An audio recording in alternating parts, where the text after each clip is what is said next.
you ever wondered why some of the loudest voices for women's rights in the West seem to fall silent when it comes to the mandatory hijab in Iran?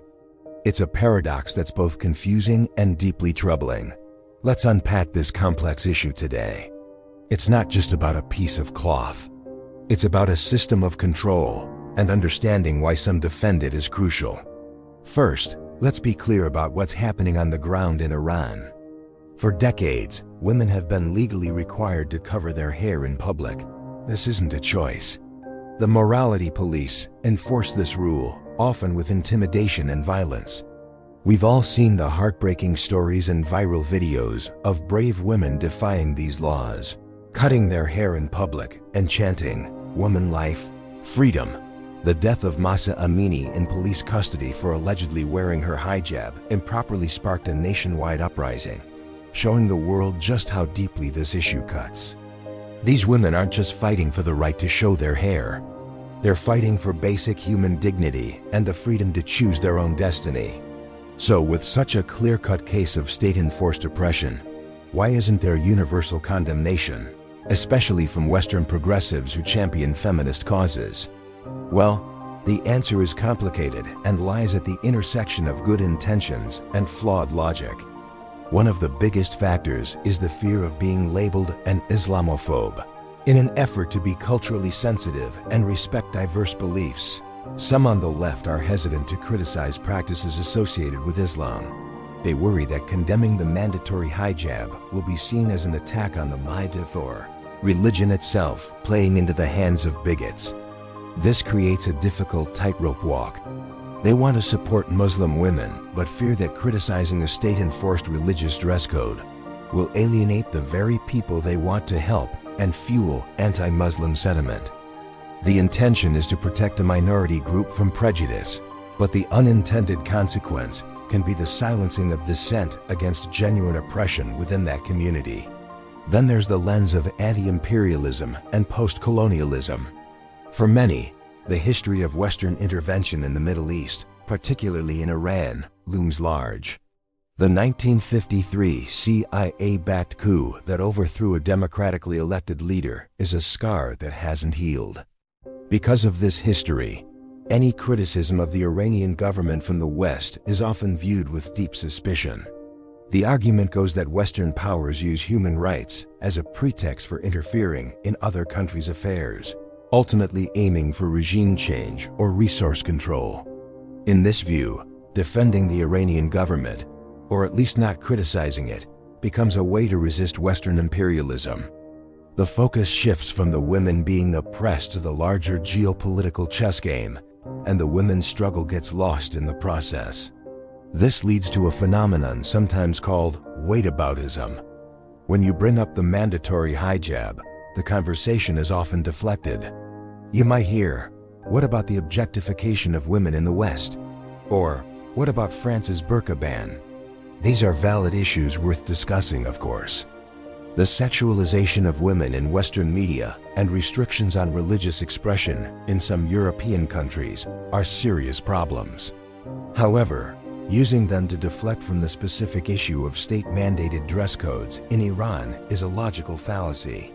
It's possible, and in fact necessary, to be against both the forced covering of women and the forced uncovering of women. True feminism should be about a woman's right to choose what she wears, everywhere. One injustice doesn't cancel out another. Another layer is the concept of cultural relativism. This is the idea that we can't judge another culture by the standards of our own. On the surface, it sounds enlightened and open-minded, and to an extent, it is. We should strive to understand different cultural contexts. But when taken to an extreme, cultural relativism can be used to excuse clear human rights violations. The argument becomes, it's their culture, who are we to judge? But this ignores a crucial point. Culture is not monolithic. There is immense internal dissent within Iranian society. The women protesting on the streets are part of that culture, and they are begging for the world to listen. By saying it's their culture, we're not just ignoring their pleas. We're effectively siding with the oppressors over the oppressed. Human rights, like the right to bodily autonomy and freedom of expression, should be universal, not culturally specific. There's also a significant misunderstanding of the hijab itself. In the West, many progressives rightly defend the Muslim woman's choice to wear a hijab as an expression of her faith and identity, especially in the face of bigotry. The slogan, "My body, my choice," is applied to support this right. The problem arises when this same logic is incorrectly applied to the situation in Iran. In Iran, for millions of women, it is not a choice. The state has co-opted a religious symbol and turned it into a tool of political control. So when a Western feminist posts a picture of herself in a hijab in solidarity, she might believe she's supporting Muslim women. But to an Iranian woman forced to wear one under threat of imprisonment, it can feel like a slap in the face. It looks like an endorsement of the very tool of her oppression. The context is everything. Choice is the key word that gets lost. This creates a painful disconnect.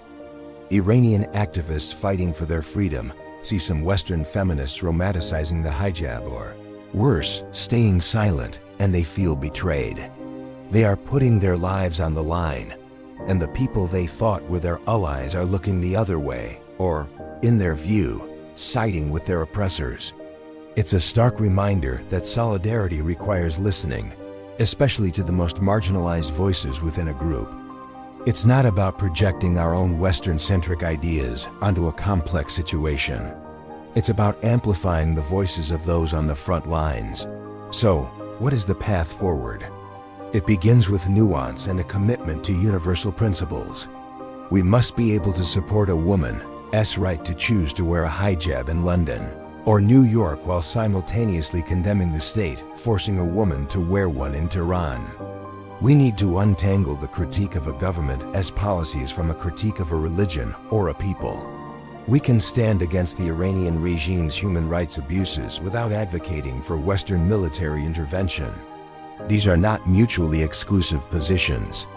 The most powerful thing we can do is listen to and amplify the voices of Iranian women themselves. Follow activists like Masia Linajad and others on social media. Share their stories. Use the hashtags they use.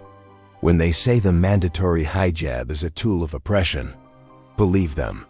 Their lived experience trumps any abstract political theory. This isn't an easy conversation to have.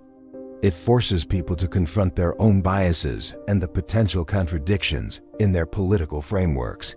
But it's a necessary one. The women of Iran are fighting one of the most important feminist battles of our time. They deserve our unequivocal support, not our silence, our excuses, or our deflections. True solidarity means standing with them, clearly and loudly, in their fight for woman, life, freedom. Thank you for watching.